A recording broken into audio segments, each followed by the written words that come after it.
पाकिस्तान की तारीख का स्याह तरीन दिन है जब पाकिस्तान का वजूद टुकड़े टुकड़े हो गया। पाकिस्तान में इन दिनों बड़े स्तर पर अलग अलग देश बनाने की मांग जोर पकड़ रही है। बलूचिस्तान के बाद सिंध प्रांत भी आजादी की मांग कर रहा है। बहुत बड़ा डर ये स्टार्ट हो गया है कि कहीं वो अल्ताफ हुसैन फैक्टर दोबारा ना आ जाए, कहीं कत्लो गारत, बोरी की बंद लाशें मिलना, भत्ते की सियासत, आर्म्ड लोगों का दंदनाते फिरना। अमेरिका, बेल्जियम, सऊदी अरब और अमारात समेत 12 मुल्कों से 107 पाकिस्तानियों को बेदखल कर दिया गया। एंड नंबर 12 पर कौन है? क्योंकि नंबर 12 के बाद मैं नहीं आपको बता रही कौन सी, बस 12 तक काफी। हम सोचे हम नंबर 12 पे कौन होगा। सर वो जो नंबर 6 पर थे, छठे नंबर पर नंबर 1 जो थे वो 12 नंबर पर आ चुके हैं।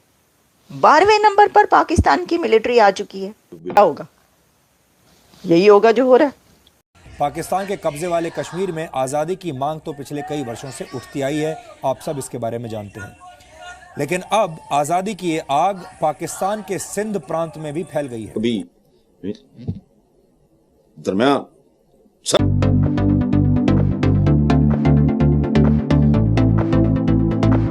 नमस्कार दोस्तों, स्वागत है आपका एक और नए वीडियो में हमारे चैनल हिंदी न्यूज़ शो में। दोस्तों, पाकिस्तान में सिंधु देश की मांग फिर तेज़ होने लगी है। सिंधु सूबे के सिंधु पिछले 7 दशकों से अपने लिए एक अलग सिंधु देश की मांग कर रहे हैं, लेकिन पाकिस्तान के दम पर उनकी आवाज़ को दबा रखा है। अब यह आंदोलन फिर से जोर पकड़ रहा है। सिंधु देश की मांग करने वाले अधिकतर सिंधु उर्दू बोलते हैं। शुरुआत में सिंधु देश की मांग इन्हीं उर्दू भाषी मुजाहिरों से उठी थी, लेकिन बाद में पाकिस्तानी पंजाबियों ने राजनीति से लेकर सेना तक सभी महत्वपूर्ण संस्थानों पर कब्जा कर लिया और इस मांग को कुचल डाला। इस्लामाबाद, पाकिस्तान में सिंधु देश की मांग फिर तेज होने लगी है। सिंध सूबे के सिंधी पिछले 7 दशकों से अपने लिए एक अलग सिंधु देश की अधिकतर मांग करते आए हैं, क्योंकि वहां पर उर्दू बोलना बहुत ज़्यादा कॉमन है। शुरुआत में सिंधु देश की मांग इन्हीं उर्दू भाषी मुजाहिरों ने उठाई थी, लेकिन बाद में पाकिस्तानी पंजाबियों ने राजनीति से लेकर सेना तक सभी महत्वपूर्ण संस्थानों पर कब्जा कर लिया और इस मांग को कुचल डाला। सिंधु देश आंदोलन की उत्पत्ति 1950 के दशक में विवादित 1 यूनिट प्लान के तहत पाकिस्तान की राजनीति के केंद्रीकरण में हुई थी। इसमें सिंध, बलूचिस्तान, पाकिस्तान, पंजाब और उत्तर पश्चिमी फ्रंटियर प्रांत NDLP के प्रांतों के एक यूनिट में पुनर्गठित किया गया।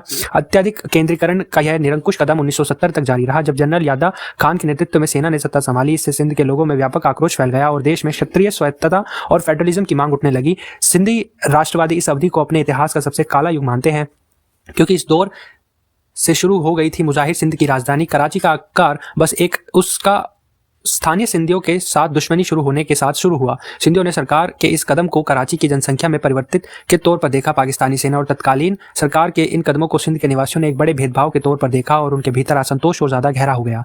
उर्दू को पाकिस्तान की आधिकारिक भाषा के रूप में अपनाने से सिंधियों को गुस्सा और ज्यादा बढ़ गया और लोगों में धारणा बन गई कि उनका सांस्कृतिक इतिहास खतरे में है। फरहान हनीक सिद्दीकी ने अपने 2012 की किताब द पॉलिटिक्स ऑफ एंटीट्स इन पाकिस्तान का तर्क दिया कि उर्दू देश की भाषा बनने का सबसे अधिक नुकसान सिंधियों को हुआ। उन्हें सरकारी नौकरी और पदों के लिए आवेदन करने के लिए नई भाषा सीखनी पड़ी। इन घटनाओं ने सिंधियों में लगातार अलगाव की भावना को जन्म दिया। आधुनिक सिंधी राष्ट्रवाद के संस्थापक जनक माने जाने वाले गुलाम मुर्ताज सैयद ने पाकिस्तान के संस्थापक मोहम्मद अली जिन्ना पर सिंध के प्रमुख शहर कराची को काटकर उसे अखंडित करने और लियाकत अली खान के नेतृत्व वाले केंद्रीय प्रशासन को सौंपने का आरोप लगाया था। सिंधी के लिए विभाजन के दौर सामाजिक आर्थिक रूप से प्रभावशाली हिंदुओं का भारत भागना कोई लाभ नहीं दे सका, क्योंकि मुजाहिरों ने उनकी संपत्तियों के साथ सरकारी नौकरियां भी कब्जा ली। पाकिस्तानी सत्ता में हाथों में लगातार होशियारी पर रहने के बाद भी गुलाम मुर्ताज सैयद ने पहली बार सिंध में आज़ादी और 1972 में जातीय सिंध देश की स्थापना का आह्वान किया। आज़ादी के लिए यह आह्वान बांग्लादेश के निर्माण और पाकिस्तान के विभाजन से भी प्रभावित था। सैयद ने अपनी 1974 की पुस्तक a nation in chance Sindhu देश में जो सिंधु देश का एक खाका और उनकी अवधारणा प्रदान की है।